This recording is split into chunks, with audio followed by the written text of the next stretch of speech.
प्रेम मित्रों, जय श्री कृष्ण। मैं हूं आचार्य डॉक्टर विष्णु कुमार मिश्रा।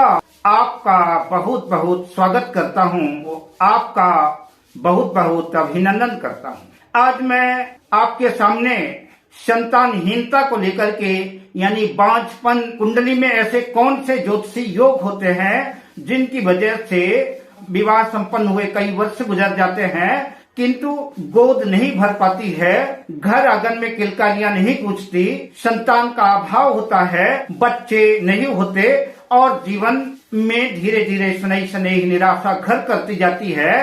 तो आज मेरा ये जो कार्यक्रम है अनुभूत कुछ 8-9 ऐसे सूत्र देने जा रहा हूँ, बिल्कुल अनुभूत हैं, आजमाए हुए हैं, जिनको आप किसी भी संतानहीन की जन्म कुंडली में देख सकते हैं। ये योग अगर कुंडली में बने हुए हैं, ये सूत्र अगर लागू होते हैं तो निश्चित रूप से उनको संतानहीनता का दुख झेलना पड़ेगा। उनके जीवन में संतान बाधा का योग बनेगा, संतान प्राप्त करने में कठिनाइयां आएंगी। अब चूंकि उपायों की चर्चा मैं इसलिए नहीं करूंगा क्योंकि प्रत्येक कुंडली के ग्रह योग की स्थितियां अलग अलग होती हैं, तो उन ग्रह स्थितियों के अनुकूल जो है उपाय किसी योग्य ज्योतिषी से, किसी योग्य विद्वान से परामर्श लेकर के करना ही उचित रहेगा।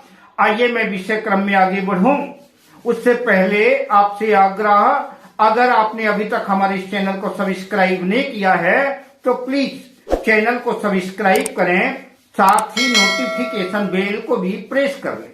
अगर आप अपनी या अपनों की जन्म कुंडली का बृहद प्रेडिक्शन कराना चाहते हैं, विश्लेषण कराना चाहते हैं या किसी भी किस्म के ज्योतिषीय परामर्श हमसे प्राप्त करना चाहते हैं या कि उत्तम क्वालिटी के रियल राशि रत्न या उपरत्न प्राप्त करना चाहते हैं तो भी आप स्क्रीन पर फ्लैश हो रहे नंबरों पर हमसे संपर्क कर सकते हैं। जब भी कोई भी जातक या जातिका परिणय सूत्र में बंधता है, विवाह के बंधन को स्वीकार करता है, तब मन खुशियों से प्रफुल्लित होता है, आनंदित होता है।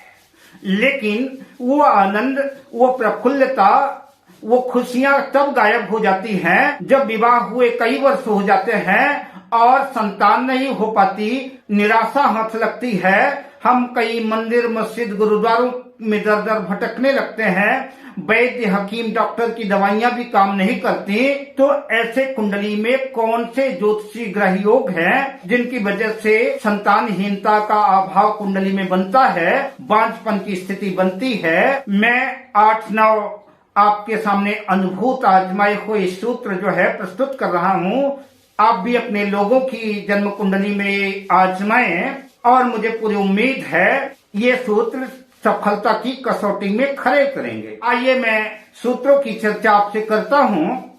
अगर जन्म कुंडली में पंचम भाव का स्वामी पंचमेश अपनी नीच राशि में है और साथ ही पंचम भाव पर धनु राशि पर मंगल स्थित है तो ऐसे लोगों को संतानहीनता का दर्द झेलना पड़ेगा। दूसरे सूत्र की बात करें तो पंचमेश पंचम भाव का स्वामी अपनी नीच राशि में हो और साथ ही पंचम भाव पर कर्क राशि का मंगल स्थित हो तो भी संतानहीनता, बंध्यापन, बांझपन का योग बनाता है। तीसरे सूत्र की चर्चा करूं तो जन्म कुंडली के पंचम भाव पर और कुंडली के सप्तम भाव पर दोनों जगह यदि नीच के ग्रह स्थित हैं तो भी ऐसी स्थिति में संतानहीनता का दर्द जो है खटकेगा और बांझपन का योग बनेगा। जन्म कुंडली के पंचम भाव का स्वामी पंचमेश और जन्म कुंडली के छठे भाव का स्वामी खष्टेश,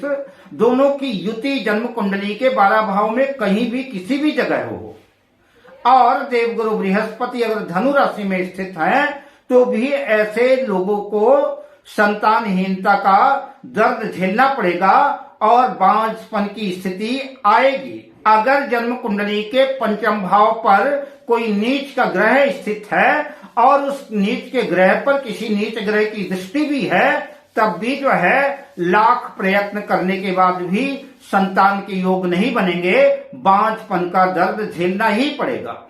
अगर जन्म कुंडली का पंचमेश मंगल हो पंचम भाव पर मेष राशि हो या कि वृश्चिक राशि हो, 1 नंबर लिखा हो, 8 नंबर लिखा हो, पंचमेश मंगल है और पंचम भाव पर राहु स्थित है, तो भी ऐसे लोगों को संतान का अभाव खटकता है। ऐसे लोगों को संतान नहीं हो पाती, संतान को लेकर के चिंता बनी रहती है। अगर जन्म कुंडली के पंचम भाव पर मेष राशि हो और देवगुरु बृहस्पति और बुध दोनों साथ साथ हों और पंचम भाव पर राहु की दृष्टि हो, तो भी ऐसे लोगों को संतानहीनता होती है, बांझपन के शिकार ऐसे लोग होते हैं, संतान को लेकर के चिंता ऐसे लोगों को बनी रहती है।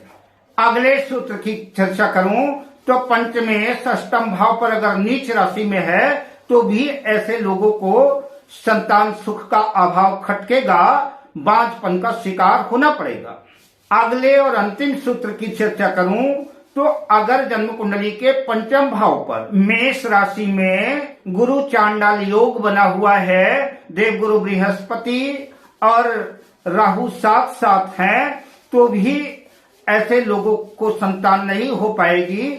तो इस तरह से मैंने आपके बीच में 8-9 कुछ ज्योतिषी अनुभूत योग की चर्चा की है। इन्हें आप अपनी जन्म कुंडलियों में आजमाएं। मैं उम्मीद करता हूं कि ये पूरे कसौटी में खरे उतरेंगे और आप यश का वर्धन करेंगे।